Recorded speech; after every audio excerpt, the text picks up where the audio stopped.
नमस्कार दोस्तों। चीन के साथ रिश्ते किस तरह आगे बढ़ रहे हैं, एलएसी पर हमारी स्थिति क्या है और क्या चीन की सेना वापस लौट गई है। विदेश मंत्री एस जयशंकर ने लोकसभा में इसके बारे में एक बात की जानकारी दी। उन्होंने कहा कि अप्रैल मई 2020 में चीन के सैनिकों के इकट्ठा हो जाने से टकराव की जो नौबत बनी थी उसमें काफी हद तक सुधार हुआ है। सेनाएं पीछे हटी है और हम डी एस्केलेशन की प्रक्रिया में है, यानी कि दोनों देशों की सेनाएं अपने अपने कैंप में वापस लौटने वाली है। ऐसा कैसे हुआ? जो चीन पीछे हटने को तैयार नहीं था वो अचानक नरम कैसे पड़ गया, उसकी भाषा कैसे बदल गई? इसके पीछे नेहरू के पंचशील सिद्धांत नहीं बल्कि प्रधानमंत्री नरेंद्र मोदी के वो 7 कूटनीतिक कोशिश है जो चीन के साथ हमारा रिश्ता तय कर रही है। भारत चीन संबंध, मोदी के 7 तरीकों से बदलते रिश्ते, आइए इस पर थोड़ा चर्चा करते हैं। भारत और चीन के बीच संबंध हमेशा से जटिल रहे हैं। सीमा विवाद और भौगोलिक प्रतिस्पर्धा के कारण यह रिश्ता कई बार टकराव की स्थिति में पहुंचा है। साल 2020 में लद्दाख में हुए तनाव के बाद भारत और चीन के संबंध एक नए मोड़ पर पहुंचे, जहां एक और चीन अपनी विस्तारवादी नीति पर अड़ा हुआ था, वहीं भारत ने अपने आत्मनिर्भर दृष्टिकोण और मजबूत नेतृत्व के साथ स्थिति को संभालने में सफलता पाई है। प्रधानमंत्री नरेंद्र मोदी के नेतृत्व में भारत ने जो 7 प्रमुख रणनीतियां अपनाई, उन्होंने न केवल सीमा विवाद को सुलझाने में मदद की बल्कि चीन को यह समझने पर मजबूर कर दिया कि भारत किसी भी दबाव में झुकेगा नहीं। भारत के जो 7 तरीके थे उनमें से पहला तरीका मोदी और जिनपिंग का सीधा संवाद।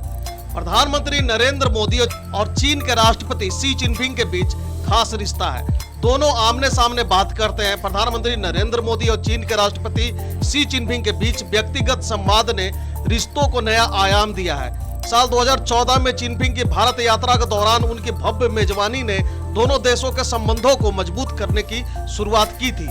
हालांकि साल 2020 में लद्दाख झड़प ने इस रिश्ते को गंभीर संकट में डाल दिया। 5 वर्षों तक दोनों नेताओं के बीच कोई बातचीत नहीं हुई। इसके बावजूद कूटनीति के असर पर संवाद जारी रहा।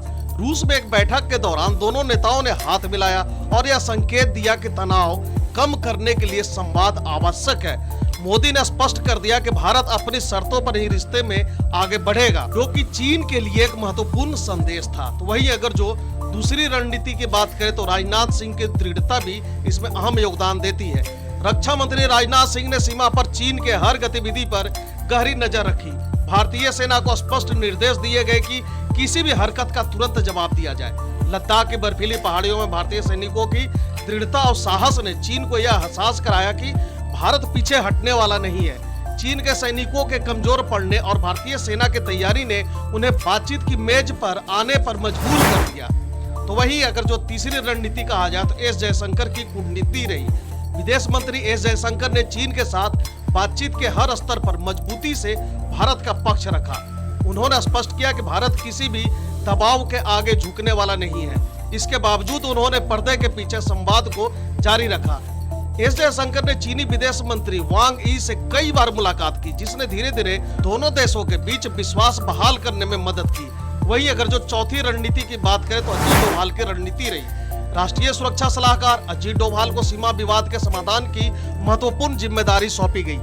उन्हें स्वतंत्र रूप से काम करने की छूट दी गई। डोभाल ने चीन के विदेश मंत्री से कई महत्वपूर्ण बैठकें की, खासकर सेंट पीटर्सबर्ग में। इन चर्चाओं से दोनों देशों के बीच सैन्य तनाव कम करने का रास्ता निकला। डोभाल की रणनीति ने भारत चीन संबंधों को स्थिर करने में बड़ी अहम भूमिका निभाई है। वही अगर जो 5वीं रणनीति की बात करें तो एलएसी पर विशेष प्रतिनिधि की नियुक्ति करना।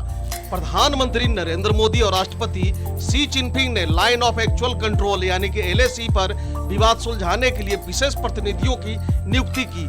भारत की ओर से अजीत डोभाल और चीन की ओर से वांग यी को यह जिम्मेदारी सौंपी गई। इन बैठकों का उद्देश्य था कि सीमा पर तनाव को कम किया जाए और दोनों देशों की सेनाएं अपने अपने फ्रंट पर लौटे। इन चर्चाओं में भारत ने स्पष्ट किया कि हर कदम भारत के संप्रभुता और आत्मसम्मान को ध्यान में रखकर उठाया जाएगा।